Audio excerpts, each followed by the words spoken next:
Okay, where are we and what are we doing? Well, this is a video for my subscribers. Basically let you know that I'm back. The move went as well as can be expected, hopefully. What you're watching is a benchmark for Arma 3. Just something to play in the background while I chat. It's been about a month since I last recorded and uploaded a video for YouTube. I did explain at the time what was going on as I was moving. Big job, and it's now over. We are moved from our home in Portsmouth to a bungalow in a village in Cornwall, and that's that. We are in. We're still sort of surrounded by boxes. There's a certain level of chaos, as one might expect from a move. Set my PC up yesterday. Somewhat disappointed to discover that the pump on my Corsair CPU cooler has decided to pack up. I don't know whether it didn't disliked the move in some regard. I'm not sure. I was very careful with my PCs. You know, the movers didn't move my PCs. I moved them myself in my car. Yeah, not quite sure why that died. Maybe just being still for a period of time. So I had to get an inexpensive, rather quickly get an inexpensive air cooler. You know, it's like a 35 quid special, and fit that. So this is one of the reasons why I'm running the benchmarks, because I have had to take the overclock off my CPU and run it at stock. And 50 frames per second, that's not too bad. Let's have a look at another one of these whilst we chat. Come on. These benchmarks, by the way, you just go into the onto Steam and type in benchmark and you'll find them fairly quickly. By the way, we desperately need a benchmark for DayZ. Really could do with a benchmark for DayZ, because benchmarks are really useful. You know, you set your settings up and then you can try, and then you can change something and then you can try. Yeah, you know what I mean. Benchmarks would be good. We need a benchmark in DayZ. But anyway, as for DayZ, of course, I haven't played DayZ for a month, which means I'm completely out of the loop. Any changes they've made, I'm unaware of. I haven't had chance to play with all the things that came out in the last patch, like the cooking and the hunting, and those various new elements to the game. So I've got to play catch up when it comes to that, to find out whether or not, you know, where I stand with the game at the moment.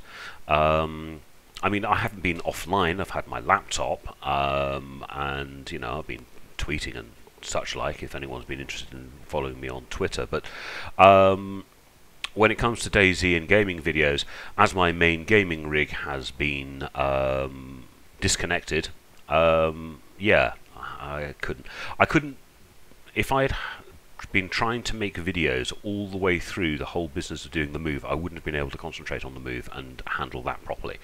So yeah, I is back.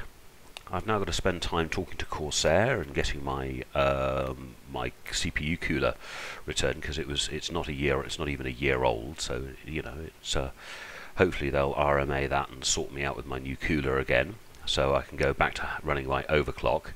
Because yeah, my render times are not going to be as good. Did notice a couple of little things that came out recently. AMD are responding to Intel's shadow play by working on their own version of it. Unfortunately, it's going to tie in with their game chat thing. What was it called? It's not X-Fire, it's t'other one. Oh, I've forgotten the name of the damn thing. But What? Fucking ceasefire! yeah, I could do. I missed that bit off deliberately the last time, this one, because people were swearing. But anyway, so yeah, we're hopefully going to have recording on AMD cards, using the card to do the processing, which would be great.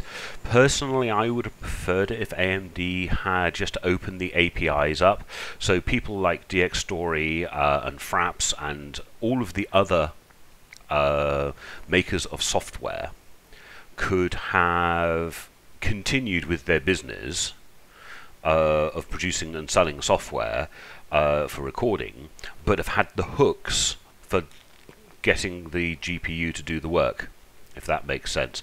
It would have been, I think that would have been a better way of doing it, because what happens is, I mean, anybody with an NVIDIA card doesn't use DxStory, doesn't use anything else, they just now use Shadowplay. Well, it's now going to be the case that anyone who's going to do recording who has an AMD card is going to be using this built-in system, and the people, the likes of DxStory and Fraps and all the other makers of screen recorders are going to be left out in the cold, which is a little unfortunate. It might have been nice if they just opened the APIs up to them for them to use, and yeah, you know what I mean. But anyway, I'm rambling. Actually, if you're used to my videos, you're used to me rambling. So I think that's about it, isn't it? Have I covered everything? Videos will be coming out as and when. I'll be playing DayZ, recording my thoughts. I've got a lot of catch up to do. As I say, I've got to figure out how to do all the hunting side of things, all the cooking, and some of the new crafting. And anyone, by the way, interested in my settings and why I'm getting a reasonable frame rate, 50, all I did was I did auto, because auto detect, I've discovered auto detect in Armour 3 works remarkably well. I just hit the auto detect and then I pull the view distance in, because the view distance for some reason sits it out at about 3.8 clicks on my machine, and I just pull it in a little bit. That's all I do, and that works just fine for this game. Doesn't work for DayZ that well, but you know, we'll get there with DayZ. So thank you very much for watching the video. Sorry it's a short one, but it's going to be. This is the nature of this video. This isn't a gameplay video. This is me just rambling, telling you that I'm back. I'm back in production. Everything's sorted, and I will hopefully be producing the first lot of DayZ videos in the next few days. And I will love you and leave you. Thank you very much for watching. I hope you enjoyed the video, and I'll talk to you lovely ladies and gentlemen later. Bye-bye.